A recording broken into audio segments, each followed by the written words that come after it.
All right, halfway through the work week, and we have plenty to talk about on this Wednesday edition of Whether or Not. Yeah, certainly already been a busy week across the United States and going to continue to be that way. Let's start here at home, though, as we give you the first alert, watching two fronts that are going to be coming our way. Not one, but two cold fronts, indeed, working their way through as we head through the rest of this week into early next week. That first front comes through tomorrow on Thursday. Notice out ahead of it, band of showers, maybe a thunderstorm blow through here as we head through Thursday afternoon into Thursday evening.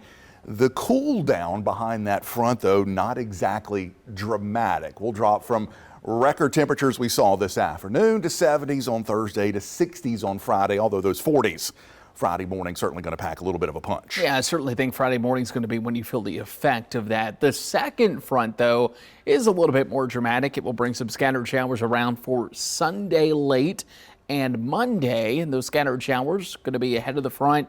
These temperatures are going to fall from the 70s over the end of the weekend into the 40s and 50s for next week. This will feel like a shock to the system. This will be a shock. This is the one that we kind of gave you the first alert to literally almost 2 weeks ago. We were like, yeah, don't do that planning just yet, because we could see the seeds being planted for this little shot of cold air coming in. So yeah, there we are today with those record high temperatures we saw inland.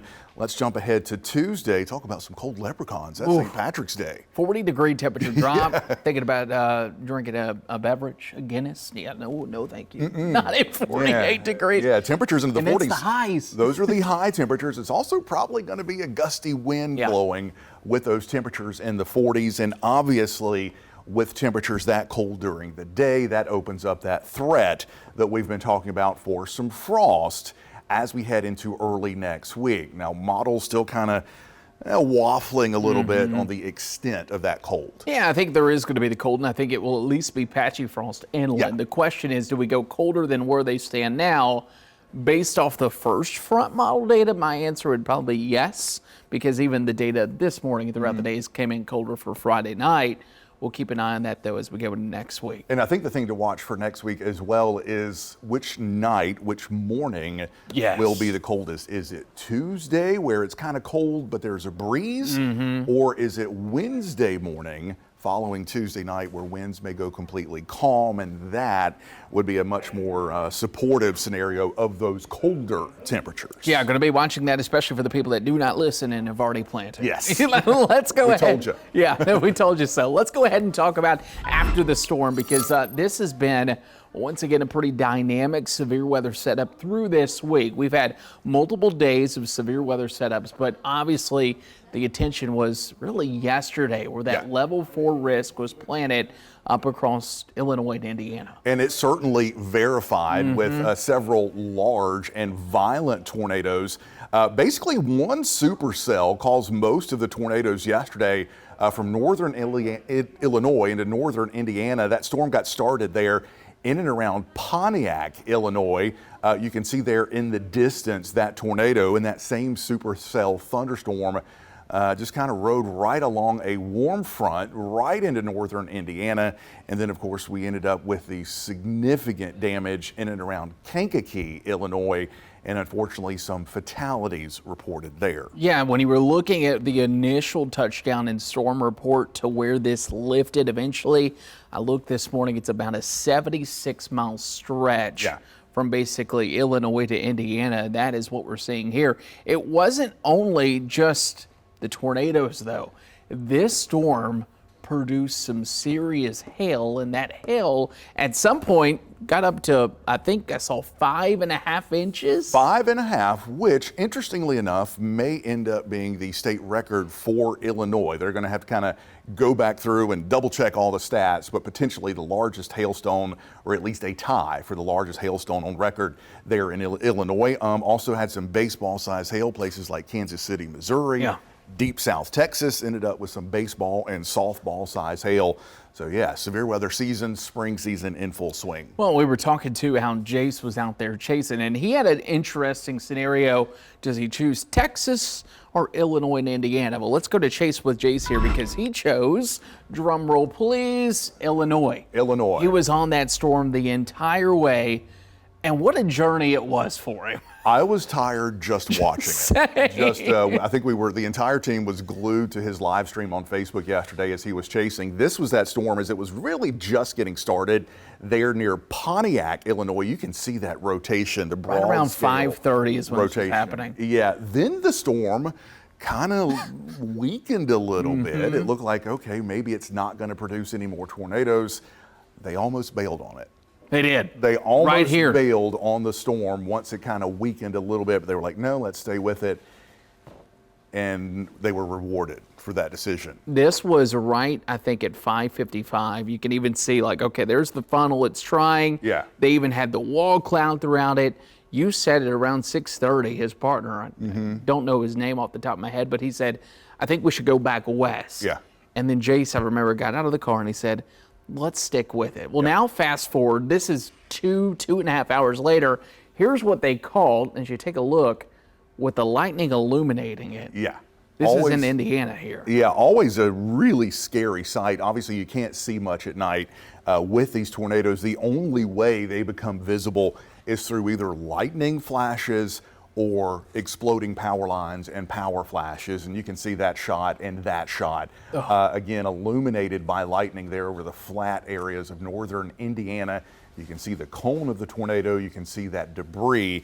This is the same storm that, as we've been mentioning, unfortunately brought those fatalities in and around Kankakee. Yeah, it's certainly one of those things too. You have a lot of questions of how do you do this? Well, you have to start with the basics. Let's go into it here as we talk about Matt's got stats. We're talking severe weather. It is Severe Weather Awareness Week, but before you can even chase tornadoes, you need to know how they form. Meteorologist Matt Bullock has more on that. According to National Weather Service, tornadoes are the second leading cause of death from severe weather. And today, we're going to talk about how a tornado forms and how you can stay safe. Here's how a tornado forms. You have surface winds and strong upper level winds aloft. If you were to put a pinwheel in between those winds, you'll notice a rotation, and you begin to see a rotation column of air. Thunderstorm updrafts begin to tilt that horizontal column of air vertically. Once you have that vertical column of rotating air, it's called a wall cloud. Eventually that wall cloud continues to build downward. If it doesn't reach the ground, it's a funnel cloud. But if it does, it's a tornado. Tornadoes are not always the same. They have different strengths. To know their strengths, we use the enhanced Fujita scale. An EF1 has winds as high as 85 miles per hour. They tend to do minor damage such as missing shingles, damage to gutters, and broken tree branches.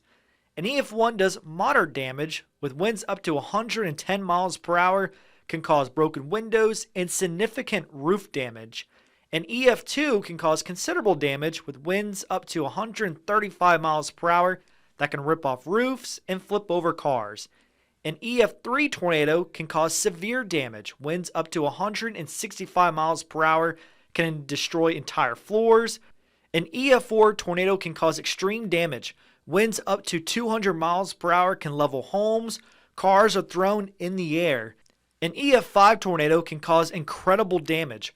Winds greater than 200 miles per hour can sweep away homes, rip grass off the ground, and will destroy anything in its path. On average, South Carolina sees about 27 tornadoes a year. Last year we had 9 twisters. Typically, the springtime is the best chance to see tornadoes across the Palmetto State for the months of March, April, and May, but tropical systems can also bring tornadoes, which is why we see a spike in September.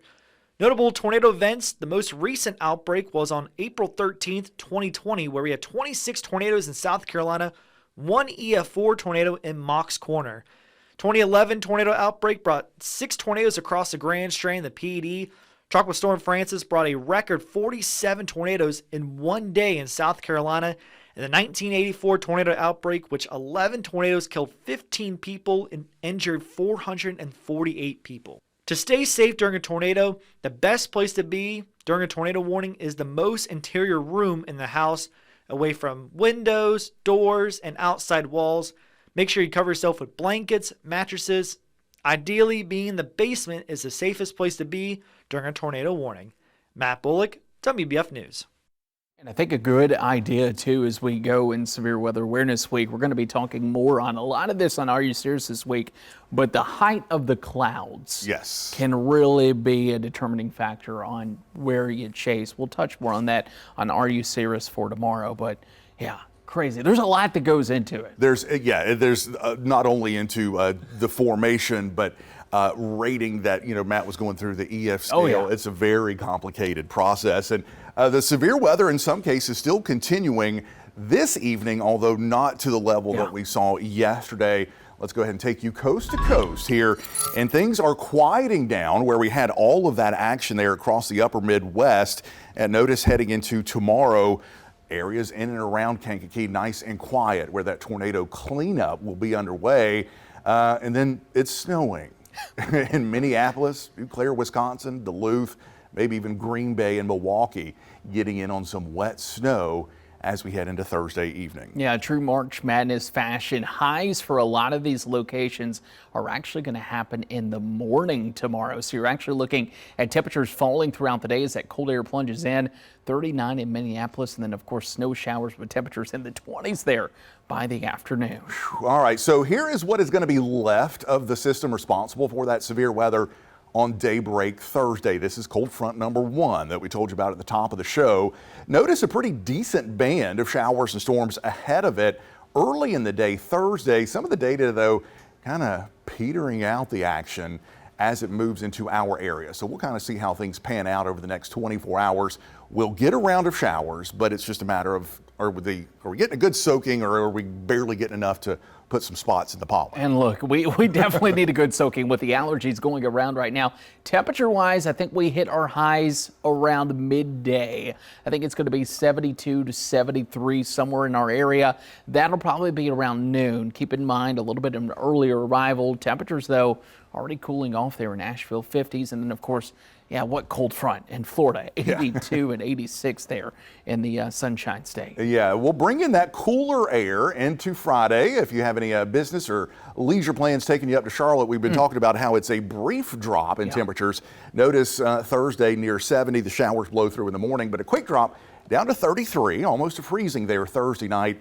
Little cooler into the 60s on Friday, but as we head into the weekend, looking really good, not only there for Charlotte, but a good chunk of the Carolinas over the weekend going to be once again right back up into the 70s. Let's take you off to the northeast. Again, this is that same system responsible for severe weather. The cold air catches up enough. Places like Baltimore, Philly, New York City, Boston, Hartford, New Haven could actually have a brief period of a rain-snow mix or some fat, wet snowflakes behind that cold front. They haven't had enough snow yet, I know, right? Like they'll go ahead and get that. And temperatures once again going to drop throughout the day for them. You'll likely see temperatures in the 50s overnight, falling throughout the day. 46 for a high in Philly. You'll notice 35 in Syracuse. And after a nice warm spell, back up to 34 there at Lake Erie. All right, let's take you out to the West Coast where after a quiet stretch, things are getting active again, especially across the Pacific Northwest.